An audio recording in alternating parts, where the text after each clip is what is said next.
কখনো কাউকে দেখেছেন কেকের মিশ্রণটা খুন্তি দিয়ে মেশাতে? এই ঘটনাটা ঘটলো আমার সাথে। আসলে বোনের জন্য বানাচ্ছিলাম ক্রিসমাস কেক, কিন্তু মাঝপথে আমার স্প্যাচুলাটা যায় ভেঙে, তাই খুন্তি দিয়ে বাকি কাজটা আমাকে করতে হলো। যাই হোক, ক্রিসমাস কেকটা ছিল বোনের জন্য স্পেশাল, কারণ ও ক্রিসমাসে বাড়িতে ছিল না। তো ওর জন্য আমি স্পেশালি এই কেকটা বানাচ্ছিলাম। মার্বেল কেক ছিল। তো রেসিপিটাতে আসি। এই রেসিপিতে আমি প্রথমেই শুরু করি বাটার দিয়ে। তো দিয়ে দিয়েছিলাম বাটার, সেটাকে ভালো করে ফেটে নেওয়ার পর আমি পাউডার সুগার ওর মধ্যে দিয়ে দিয়েছি।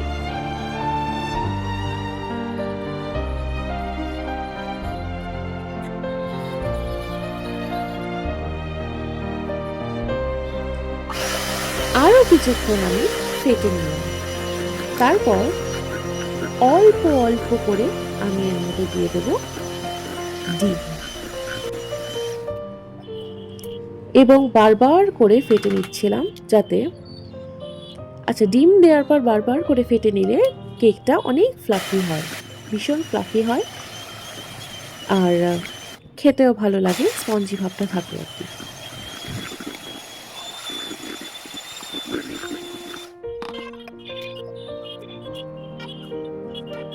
আলাদা করে আমি একটা বাটিতে একটু কাজু বাদাম আর একটু ময়দা মিশিয়ে রেখে দেব।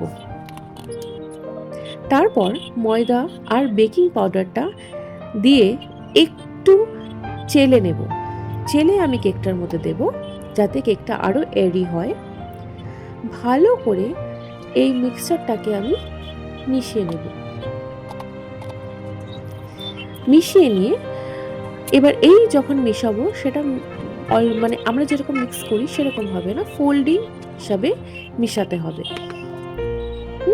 তারপর আমি ওর মধ্যে দিয়ে দেবো বাদামে ময়দা মিশিয়ে রেখেছিলাম, সেই ময়দা মিশানো বাদামটা দিয়ে তার মধ্যে ভ্যানিলা এসেন্স দিয়ে দেবো। আচ্ছা, এখানে বলে রাখি বাটারে নুন আছে, তাই জন্য আমি অল্প সল্ট দিলাম, বেশি সল্ট দিইনি। এবার এই মিক্সচারটা আমি কিছুটা আরেকটা বাটিতে ঢেলে নেব। ঢেলে সেটাতে আমি অ্যাড করে দেব কোকোয়া পাউডার আর চকো চিপস। এবার সেই বেকিং টিনগুলোতে আমি অল্প অল্প করে আমার ভ্যানিলা মিক্সচার এবং চকলেট মিক্সচার লেয়ার করে সাজিয়ে নেব। আমার ওভেনকে আমি প্রিহিট করে রেখেছিলাম। এবার কেকের টিনগুলো আমি ভেতরে দিয়ে দেবো। এবার টেম্পারেচারটা আমি 190 থেকে 200 মাঝখানেই রাখবো। প্রথমে অল্প হিটে হবে, 180তেও আপনি রাখতে পারেন, কিন্তু পরবর্তী আপনাকে আপনার কেকের হিসাবে কোয়ান্টিটি হিসাবে টেম্পারেচার আপ ডাউন করতে হবে। তো আমি কেকের কোয়ান্টিটি হিসাবেই কেক টেম্পারেচার আপ ডাউন করেছি। আমি 190 থেকে 200-র মধ্যে রেখেছি, বিকজ কেকের কোয়ান্টিটিগুলো আমার কাছে বেশি ছিল। এখানে 3টে টিন আমাকে সাজাতে দেখবেন, কিন্তু পরবর্তীকালে আমি দেখেছি যে আমার কাছে আরেকটু ব্যাটার রয়ে গেছে। আমি আরেকটা টিন পরে করে কেকের মধ্যে কেকের ব্যাটারটা ঢেলে আমি ওভেনে দিয়ে দিয়েছিলাম। তারপর আমার কেক হয়ে গেল।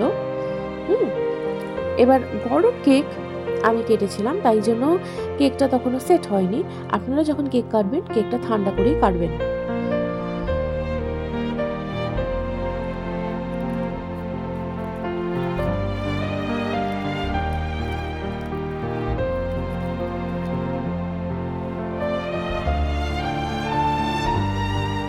তাহলে দেখতে পাচ্ছেন কাটার পর লেয়ারগুলো কত সুন্দর এবং কত স্পঞ্জি লাগছে, এরি লাগছে। আশা করি আমার এই ভিডিওটা ভালো লাগলো। আশা করি এই কেক আপনাদেরও দেখতে ভালো লাগলো এবং বানিয়ে আপনারা ট্রাই করবেন। এটাকে বলে মার্বেল কেক। আমরা ক্রিসমাসে সচরাচর এটা বানিয়ে থাকি। আমার বাবা বানাতেন, আর এখন আমরাও বানাই।